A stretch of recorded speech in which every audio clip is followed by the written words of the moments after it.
Dari memahami isi teks cerita legenda, mendengarkan wacana dengan cerita legenda, mengalihkan kata-kata yang dianggap boleh, menjawab pertanyaan dalam ragam krama, mendiskusikan isi legenda, mengungkapkan nilai-nilai luhur yang terdapat dalam legenda. Cara tertulis ulangan 1. Teks cerita legenda 1. Ngrumakake rumokno cerita kang diwaos bapak utawa ibu guru ing ngisor iki. Bukumu tutupan banjur cawi sono alat tulis kanggo nulis bab kang wigati asal usule Blora. Miturut ceritane rakyat, Blora iku dumadi saka tembung belor tegese anduk dan kurung lumpur. Tembung belor saya suwe dadi beloran lan akhire nganti saiki ketelah kanthi sebutan Blora. Gendiurun kanthi cara etimologis asal usule tembung Blora. Diasale saka tembung wae lan lora.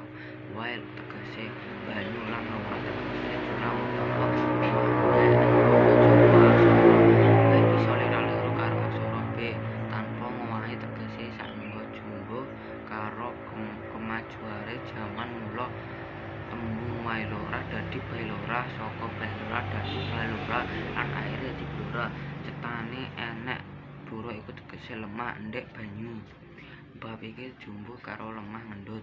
Ing abad Blora kekawah wewengkon Kadipaten Jipang iku Jipang isih kebawah Kesultanan Demak. Adipati Jipang si sinebut Arya Penangsang kan kondang aran Arya Jipang. Dene Begawang Sida mengantik tekan Pati Lasem Blora lan Jipang dhewe. Nanging sawise Joko Tingkir Sultan Adiwijaya nglanggahi dampak Kesultanan Demak, punjaring peperangan keboyang menyang Panjang kanthi ana Blora kawungu klebu wewengkon Panjang. Kraton Panjang ora suwe amarga didhawuhi Kraton Mataram punjare ing kutha gedhe Ngayogyakarta. Nalika iku Blora klebu Tlatah Mataram sisih wetan utawa wetan. Nalika jaman Pakubuhan 1719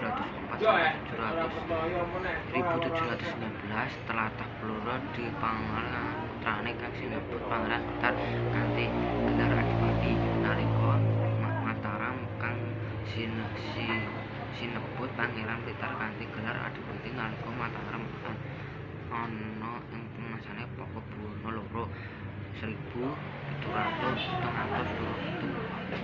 sampai 1749. Dumadine pemberontakan kang dipandhani déning Mangkubumi lan Masai Said Mangkubumi kasil ngregem Sukawati. Grobogan Demak, Blora lan Ngayogyakarta. Wisanane Mangkubumi dadi raja ing Ngayogyakarta wiwit jaman Panjang nganti jaman Mataram. Kabupaten Blora minangka lelangan kang penting tumrape pembentukan pusat kerajaan. Amarga Blora kondhang alas jadinya Blora wiwit status dadi daerah kabupaten nalika dina Kemis kliwon tanggal 2 Sura tahun 1675 utawa 12 Desember 1909 Masehi. Kang nganti saiki sine buka minah nangka hari jadi Kabupaten Blora.